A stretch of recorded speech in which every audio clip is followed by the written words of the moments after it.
risk and failure is a part of what we do, right? To be hyper innovative, to live in the world of disruption. But more importantly, if we do it in a way that risk means something, whether it's building the next electric vehicle, or it's doing the next thing for energy transformation, or in our case, building the next autonomous enterprise, it comes at a risk, right? It's a bold vision that we put out there, and we go out there, and basically embarking on this bold vision, and we're taking a lot of folks with us, right? Welcome to How I Made It in Marketing from Marketing Sherpa. We scour pitches from hundreds of creative leaders and uncover specific examples, not just trending ideas or buzzword-laden schmaltz, real-world examples to help you transform yourself as a marketer. Now, here's your host, the Senior Director of Content and Marketing at Marketing Sherpa, Daniel Burstein, to tell you about today's guest. We often talk about product market fit, but what about marketer role fit? You can be an amazing marketer in many ways, but in the wrong role, you will be constantly swimming upstream, expending all your energy on the inconsequential. However, in the right role, it's finding your flow state, putting your strongest skills to your highest and best use, which is why a lesson from a recent podcast guest application is so important. Stay true to yourself in your career. You'll hear the story behind that lesson, along with many more lesson-filled stories from my next guest. Joining me now is Avi Bhagtani, the CMO of Digitate. Thanks for joining me, Avi. Thanks, Daniel. Really happy to be here and appreciate you giving me the opportunity.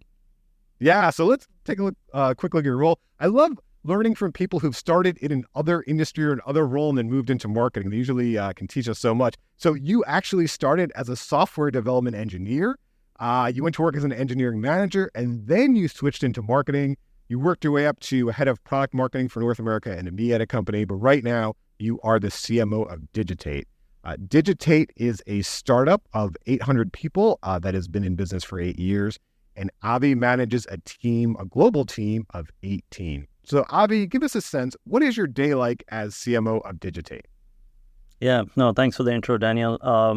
Like I said, you mentioned, Digitate is a provider of AI-powered enterprise software for IT and business operations, right? So basically what we are is we are a very fast-paced, disruptive company. And so typically the day starts with a readout of what's happening in the market, right? The top things happening, what are the customers responding to, what are our competitors doing? And then gives us and me an opportunity to assess if you need to react to someone in a timely fashion or something in a timely fashion.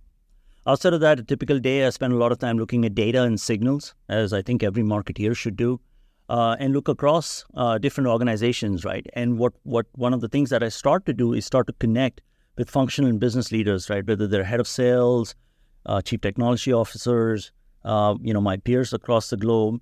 And so what that does is it sort of kicks off into a rhythm of, just sort of things that are happening. And then based on the priority of the week, I think this is pretty common. Every head of marketing, every head of organizations will tell you, we spend a lot of time with functional leaders. In my case, as marketing functional leaders, want to get an update on the lay of the land, a lot of brainstorming, a lot of creative ideas. We, especially being a startup here in the Bay Area at Digitate, we spend a lot of time with creative ideas, new media initiatives, go out there and see what else we can do, how we can get our brand out there, how we can get people sort of, talking about us. Strategizing and activating new marketing channels. Obviously, you're in the world of podcasts, the podcast being one of them. We do a lot of webinars, we discuss events and a lot of these tactical things that happen. But all in all, it's about reading signals, understanding what the market is doing, understanding what the customers are doing, understanding our competitors and partners, and basically sort of putting a view of what should happen and, how do we sort of, basically spend the rest of our day or week in strategizing and activating the things that are priorities for us. Yeah, you, I think, pretty much summed up what it means to be a marketer today, right? Figure out those data and signals, figure out that customer, and come up with some creative ideas for your company to speak to them. So let's kind of unpack your career, see what we can learn, and see how you got to where you are today to be able to do that. So the first lesson you mentioned is stay true to yourself in your career. So Avi, how did you learn that lesson? How have you been able to stay true to yourself? Yeah, look, I see, like I said, right? So it gets very interesting, right? I mean, gone are the days where, where folks, if you take examples of, people in my life, if you take my dad, for example, he spent his, career, for 35 years in the same company, and he stayed in discipline, grew in the company, and sort of became, what he did, right? The world's very different right now, right? There are many choices, many opportunities out there, and a lot of the time, what happens is that because of that, from a career point of view, people change what they do multiple times, and sometimes they may end up doing what they like, sometimes they don't, right?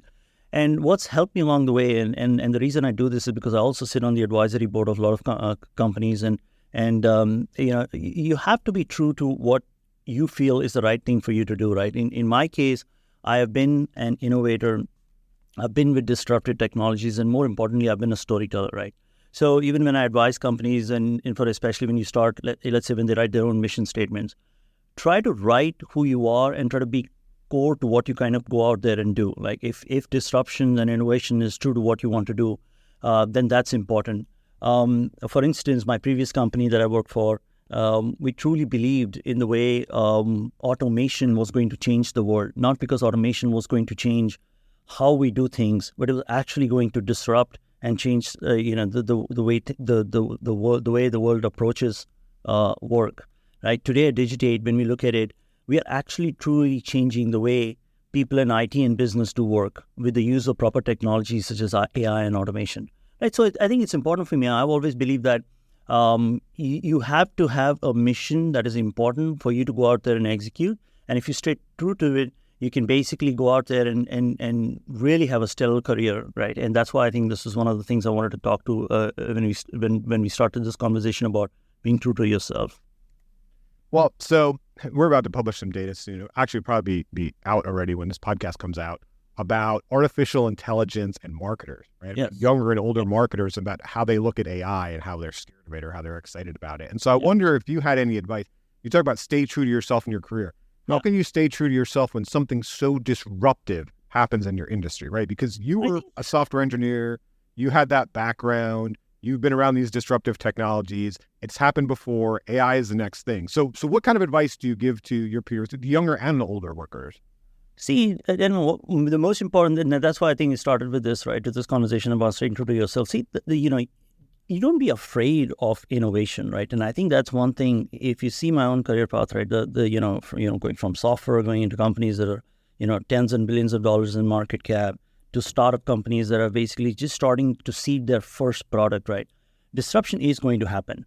In the world of marketing, that disruption has already started, right? The question is, if you're going to be afraid of it, then basically you're going to be an objectionist in trying to make things better.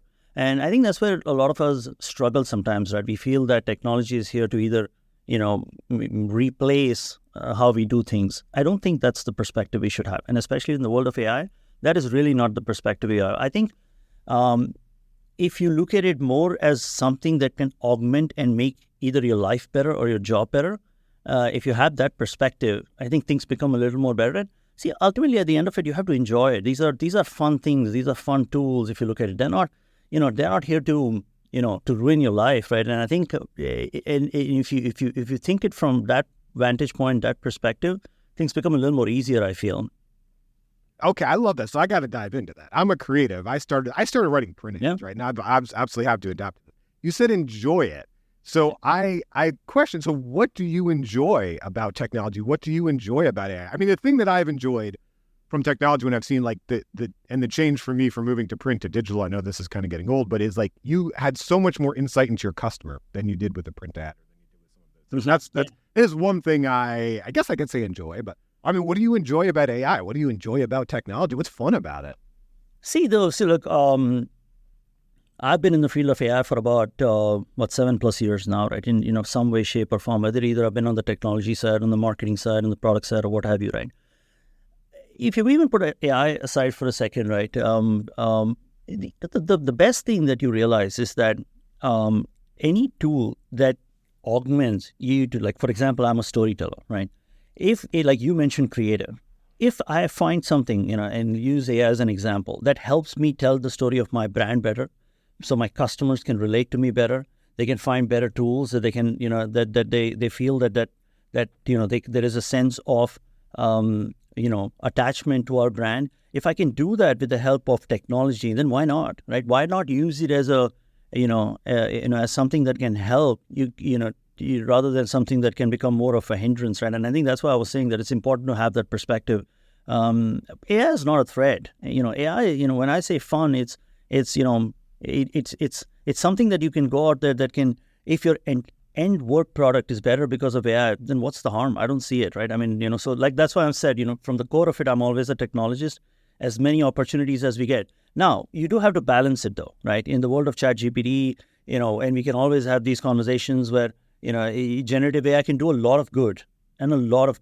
But, leaders like us, it's our responsibility to make sure that good is balanced with what makes sense, right? And you cannot compromise the quality of the creativity. You cannot compromise the quality of the brand just because of pure velocity of using tools like that. I think if you could strike the right balance, I mean, that's good. And, that's where I think a lot of these things can help. Yeah, I like that. I buy into it. And I think what you're mentioning too is something I sometimes call shiny object syndrome. Like sometimes we can do things with new technology, but should we? But so this ties into your next lesson. And I think this is kind of what we all have to do as marketers all the time. You said, make yourself uncomfortable. 100%. Tell us, how in your career, how have you made yourself uncomfortable? See, I think you mentioned this, right? I started my career as a software engineer. Built. From there, we went on the journey of sort of managing a team. I've always been fortunate to work in some really, really innovative products and solutions out there. Some small startups, some big companies. My story is very interesting. That we used to, I just lived in North Carolina. Had a family there, a very nice home. We were very comfortable. But you could always tell that there was something missing, right? It's at that point of time, you're young, you're not sure what it was, and sometimes that search continues, right? And so the opportunity came. I finished my MBA at the University of North Carolina, but the opportunity came to move to California and take up a product and a market facing role. And it was a tough choice, right? I mean, two young kids, disrupting the whole family, moving here. But I always felt, and maybe that was my first lesson in this, but being uncomfortable is probably the best thing that you can do to yourself, right? And see, that's when we talk about the world of AI. Also, this is a continuing conversation for us, because you have to make yourself uncomfortable to the point that you feel like there is more to learn. There are things you can do differently, and it creates an opportunity for you to innovate even yourself, right? And I think that's what happened with my career. That's what, as you mentioned, took on many different roles, changed many different industries, by the way, right? And I'm not saying this because as that it should not be perceived as saying that the only way to success is just changing things just for the heck of changing things, right? That's why I think that this first point about staying core true to yourself is important, and that was that one single thread, right? For me, it was innovation, it was disruption. As I get comfortable in the status quo, and I feel that we're in a place where things are just happening, and they would just happen, if Avi was there or not. I get to I start having that discussions with myself and saying that, what's the next thing that I can do? What is the next mission and vision I can attach myself to, right? And that's how that's why I feel that this making yourself uncomfortable, whether it's technology, innovation, a place, an industry, a market, a geography. There's so much out there to learn, right? If you don't disrupt yourself, how can you claim to disrupt the world, right? So that's been my philosophy. It seems like it's worked so far. We'll see how it takes me.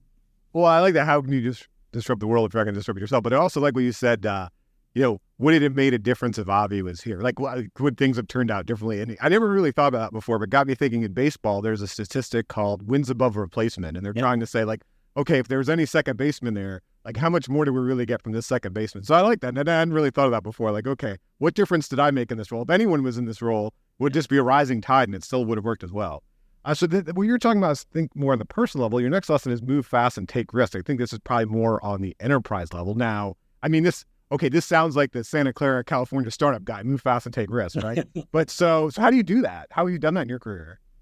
Yeah, see, this is always a little bit double-edged, right? Because when you, there was a little caveat to that, though, and I think, which I said, move fast, take risks, but enjoy the journey, right? And I think that's been a lesson that's come much later in life, because when your head's down trying to do a bunch of things, you're probably more focused on outcomes and results rather than, rather than enjoying the ride, for a little bit, right? But I think the move fast and take risks, come from this whole idea that, we started with this whole conversation that we are in this era of this hyper innovation, right? And when you look at, hyper innovation and some of the best organizations, we fail, in this world of cutthroat and disruptive innovations, right?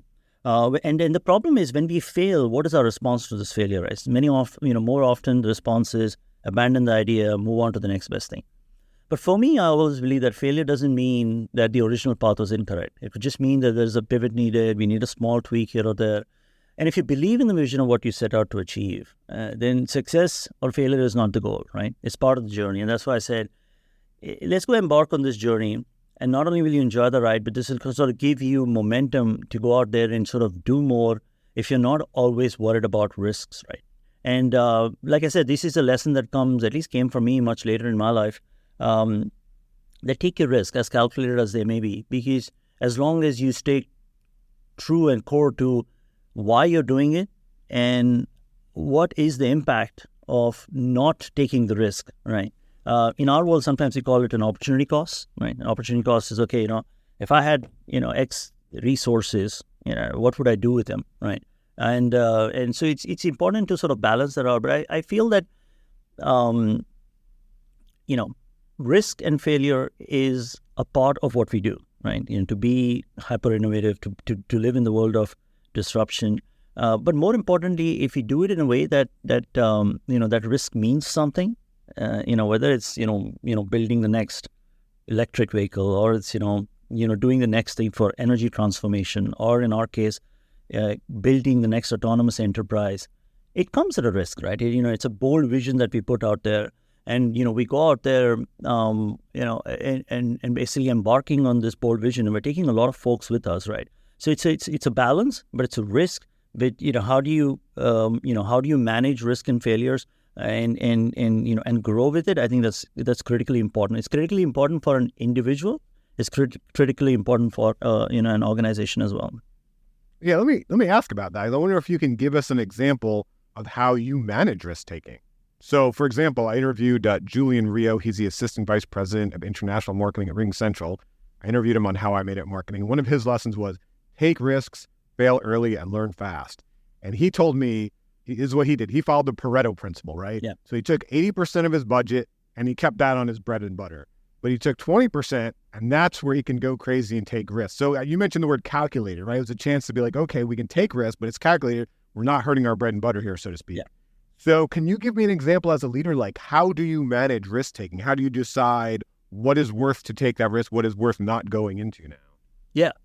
No, that's a very good question. And I think that's a struggle that a lot of the leaders have, right? Because like I said, when you go back to the status quo, right? I mean, many of the times if you stick with the status quo, more or less, you should be okay, right? That's a perspective that, many people follow.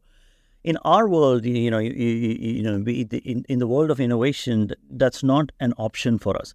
See, risk is, I don't know if I have a percentage, whether it's an 80-20, 80-20 sounds about, a good rule, a good principle, Pareto's principle you mentioned. But for us, it is more important of the risk of not taking the risk, right? It's how we measure whether you carve it out from a budget point of view or you carve it out from a new market point of view, or even something as simple as a new message, right? What is so important that can be disruptive out there? How do you carve out, not just from a percentage point of view, but from the initiatives that you put out there, right? So let me give you an example, right? You mentioned the word creative, right? So many creative ideas are based out there on pure risk. they could be completely orthogonal to what an organization is trying to say, but there's probably a better way to say it. And that's where I personally love creative people, because I think they're the biggest risk takers, right? When you look at the world of marketing, because they're putting out there things that have to resonate with our brand, but do it with a flair, that gives them the opportunity to express themselves, right? So I think that's an idea where we can sort of take, a little more risk and be a little more bold, and be creative in the ways how we think about going out there and taking the opportunity to put our message out there. For me, something even like building out an entire a new market is a complete risk, right? And we have to go out there and explore those risks. And those are the areas where we start carving out. Every dealer, like myself, has to go out there and put this and create an opportunity that says, what is the next risk initiative I take, right? And what is important that if I don't take that risk, what is my lost cost of opportunity or the opportunity cost of not taking that risk? And that's how I measure that, the next few things we go out there and do. But then how do you systematize this with your organization, make sure you learn? So for example, you talk about creative, some companies would engage in A/B testing. They'd engage in marketing experimentation, right? They would split test this and they would see, well, this versus that, and what did we learn? Right? You also mentioned failure in the past. Failure isn't, we should probably be failing some, right? Or we're not risking. Sure. But what do you do? How do you set it up to ensure, okay, hey, from this kind of piece of my budget or from this piece of my activities, okay, I'm learning something. I know what I'm learning is true, and I know what kind of next step to take. I've heard companies do A/B testing, experimentation, pilots, all sorts of different things. Is there anything specific you do to make sure you're learning from it? Yeah, so. If you get into the tactics, everything that you mentioned makes a lot of sense, right? I think today the advantage that we have is a lot of data, right? We can get a lot of data from the tools that marketeers have the luxury of having.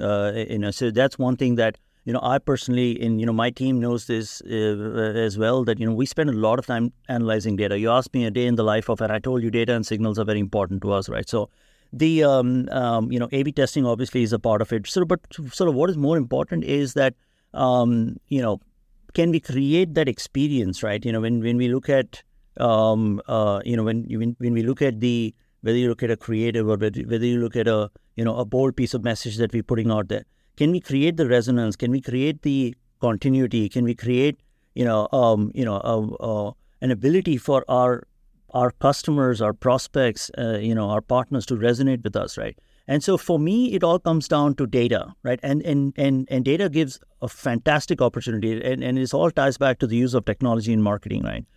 Like you said, AI, for example, is a fantastic tool. If you can use that to sort of analyze the right data, analyze the right signals at every opportunity that an individual engages with our brand, I think it gives you the chance to pivot.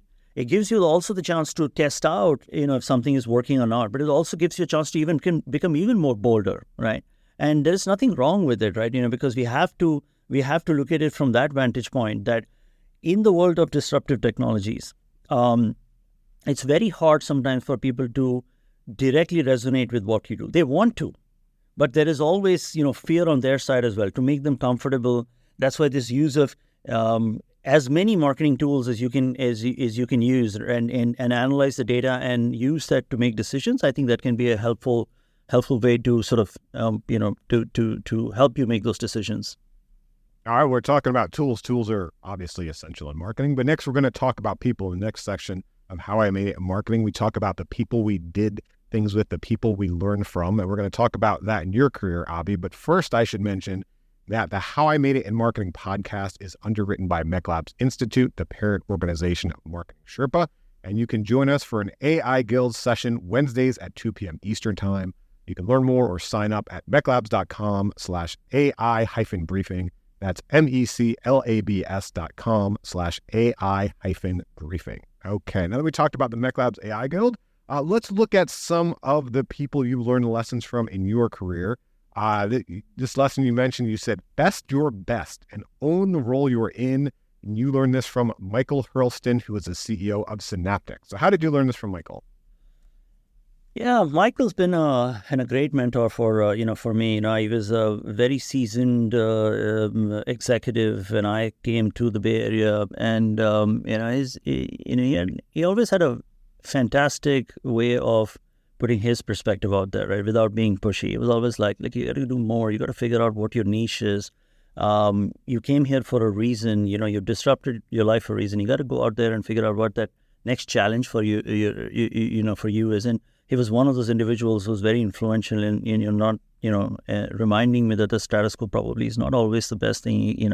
Go own a territory, go own something. And I think that that was extremely helpful in even in as my role progressed. Becoming head of product marketing in North America, EMEA, then eventually to my my more experienced role as well. Yeah, it's kind of great to have that cheerleader in our corner, but it kind of ties into the next lesson. You said, as the environment changes, so must your strategy. So I think that's true probably for your personal career, but also for as you lead a company. Yeah. You said you learned this from Peter Bruce, the dean of the Darla School of Business, where you got your MBA. So how did you learn this from Peter? Yeah. No, Peter was at the University of North Carolina before he went on to become the dean of at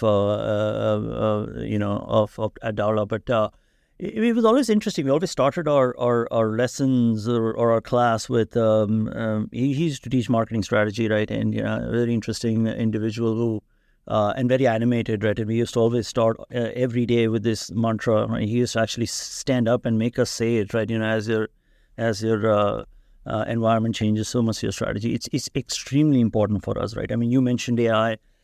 You mentioned disruption. You've talked about all of these things that have been, that have been that challenge your day-to-day environment on a daily basis, and that's why this whole culmination, this coming a full circle, and saying that if we don't change our strategy, right, as the environment changes,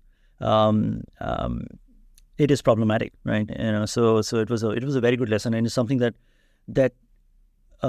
Of course, I haven't forgotten it in so many years. I won't tell you how many years. I'll probably tell you how old I am. So I'm just going to tell you how many years. But it's something, it's something that's been very core to, what I truly believe in. And even in my advisory role, I try to, remind folks that it's, yes, believe in your technology, believe in yourself. But if the environment changes, sometimes it's extremely important to really look at your strategy. I love that he had everyone stand up in the beginning of class and say it out loud. It sounds cheesy, but you're talking about, we won't say how many years later, you still remembered this. Like that is. 100%. And we were very tactic. This was, we had some very, very seasoned people in that class. It was not like we haven't, this was our first rodeo, but it was an important lesson that still continues to be, and it will continue to be as long as, we are all marketeers and innovators and disruptors and what have you. Well, let me ask you, so can you think of a time when you had to manage that change and what you learned, as a manager? So for example, I interviewed Onesa Landis, the vice president of marketing for Octane, on How I Made It in Marketing. And one of her lessons was change, even good change, is hard. And everyone wants to be able to control or at least influence the change in their lives. So we're talking about change from disruptive technology. Another change happens, in her example, when you come in as a leader or when you have to make a change in your organization. And so in her example, she was moving into a new role and growing her team and setting a strategic vision. And she learned that she was all excited because she was setting this new strategic vision, but they felt the change was happening to them, right? And so she had to kind of change it and get her team on board a little more so the change was happening with them instead, right? So you talk about, as the environment changes, so much your strategy. Change management, this is important for us as managers. So can you think of an example how you had to manage change, whether it was as technology change, whether it was a team change, a person change, a strategy change, and what you learned, how you did that, how you actually managed that change? I think you mentioned a very interesting point, right? I think, when I started with Digitate just 2 years ago, change was the need of the hour, right? I mean, everything was changing for us, right? And I think I was building a team out. We were just starting to dip our toes into in getting our brand message out there. So I mean, we have, and I would claim to say that our change hasn't stopped yet, right? I mean, we've been disrupting ourselves. Our environment changes at a very, very fast pace, right? And both from the team that we built on board, the kind of markets that we have entered, we have been in this constant change, right? So So when we put that into sort of like you said, a day in the life, or what does that mean, right? What it means is that maybe from a marketeer's point of view, we mentioned this word persona, right? Sometimes it's the people you talk to, right? That changes, right? That could be a big part of your strategy. You might think you're talking to a set of people, but maybe your products and your services and your next disruption is probably meant for a different set of people, and that's the kind of strategic change that sometimes we fail to see, right? And when you're in your day to day, and I think that's where it's important that you step back. I mentioned this earlier, as with data and signals. As much as you can absorb the data, as much as you can read the signals, you can manage their change, and you can adapt to environments, as they become different or even disruptive to sort of what you are today, right? And that's completely fine, right? It's completely okay. So this next lesson essentially is just one word: patience. That's it, patience.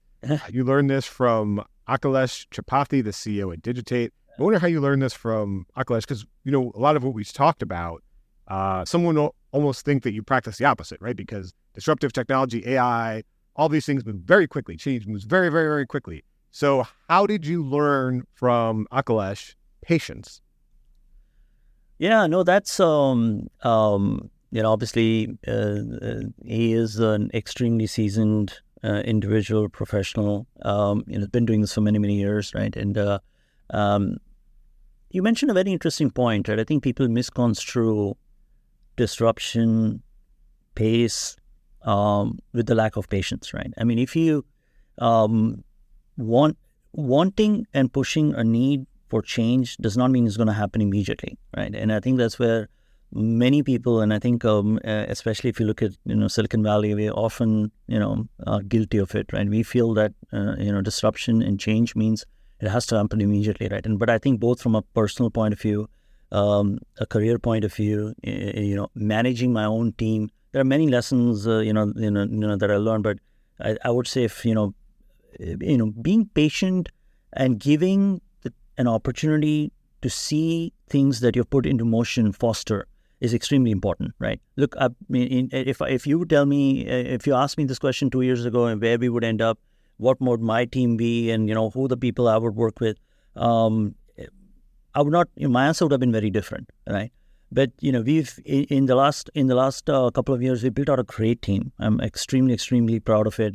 But and we have put in a lot of wheels in motion, right? From our creating our own brand, creating our own digital marketing initiatives, making sure our product market fit strategies resonate. We can stay true to our customers and become their voice.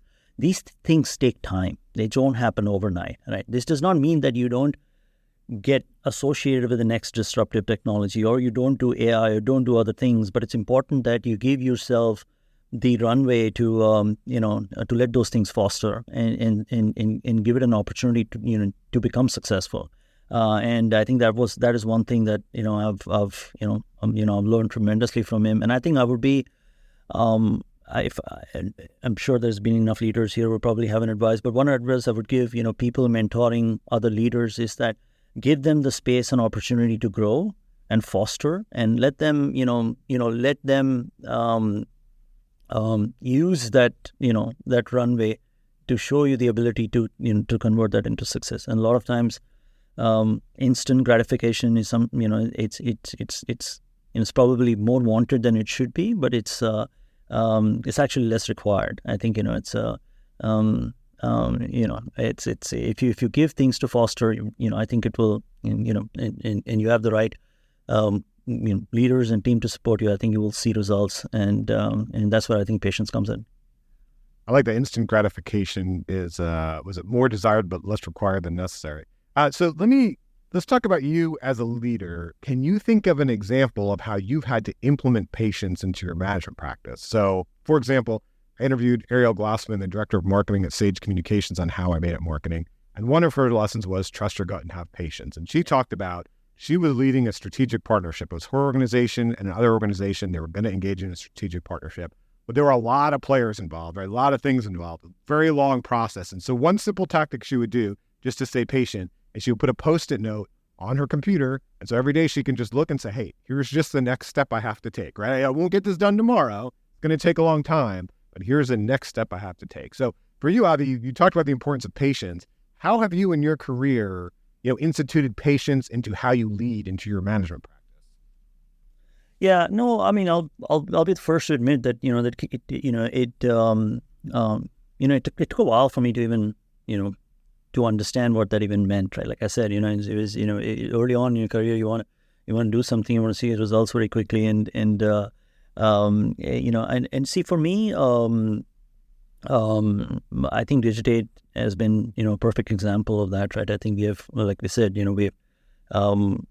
we started in the marketing world. We started with a lot of ambitions, but not a lot of things in motion, to accomplish those ambitions, right? And I think, from the day one, of hiring through a very complex process, and even going out there and creating the our right brand message, basically going out there and then getting into new markets.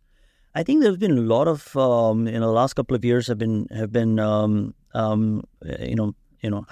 but it's like I said, putting things in motion and letting them foster. I don't know if I have one. I wish I had a post-it for myself that could tell me to be even more patient than I can be. But I think one thing I have learned is that it is extremely important, and as a marketeer, it's extremely important to keep everyone in the know-how of what is happening. I think people, you yourself get more patient because people sometimes don't understand the world of marketing. It's very instant, right? It's like, oh wait, you have all this budget, why can't you just go and materialize and make magic happen, right? And I think if you build trust in an organization, your own trust, right? And if you build very clear communication channels, right? Both internally and sort of across your your ecosystem of whether it's your partners, whether it's your vendors or what have you. I think they truly come through, and you realize that you have more of a support, and gives you an opportunity to go out there and even execute with a little more runway than you initially thought you had, right? And that's what my my sort of modus operandi has been, is like, put out the goals and the objectives that we want to go out there and achieve, create a blueprint of how we go out and and do it, and communicate. Sometimes over communicate, sometimes keep reminding yourself also that this is not going to happen tomorrow, and it needs a little more maybe it needs some fine tuning, maybe the environment will change, maybe the strategy has to change, all of the things will happen. But if you truly believe that you're at the right path, and you're doing the right things, and I think eventually sort of those results will show. You just have to give it some time sometimes. All right, we talked about a lot of different things about what it means to be a marketer today. So if you had to break it down for your own career, when you're hiring, when you're building your team, what are the key qualities of an effective marketer? Yeah, see, I'll give you a few, and I'll keep it brief, right? See, I think having a deep knowledge of your market, your customers, your competitors, and try to get as many details as possible, right? I think it's very, very important. We keep saying this, right? But I don't think, many of us spend that much time understanding this, right? Our buyers are different. What makes us differentiated? All of that stuff. We say it, but I think it's important to get as much deep knowledge about these things. It's important.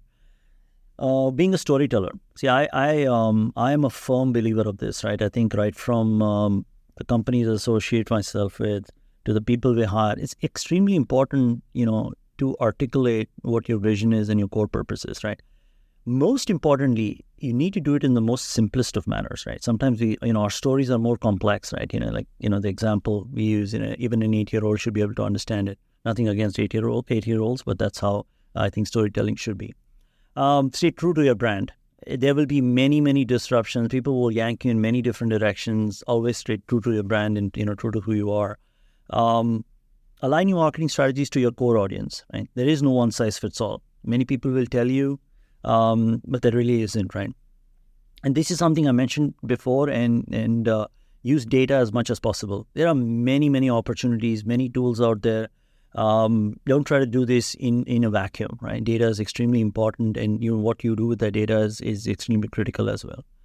And one last thing I would leave the audience with, and I think we started with this, is don't be afraid to innovate, right? Innovate with tech, use the power of AI, any other tools that you have, other technologies that you need to, because disruption will happen, and it's best sometimes to disrupt yourself, and it starts with not being afraid to innovate. So that's a few, Daniel, I think I'll leave your audience with, but hopefully that helps.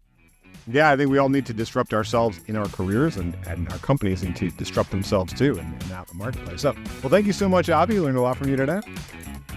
Thank you, Daniel. Appreciate again the time and the opportunity. And thank you, everyone, for listening. Thank you for joining us for How I Made It in Marketing with Daniel Burstein. Now that you've gotten inspiration for transforming yourself as a marketer, get some ideas for your next marketing campaign from Marketing Sherpa's extensive library of free case studies at marketingsherpa.com. That's marketingsherpa.com.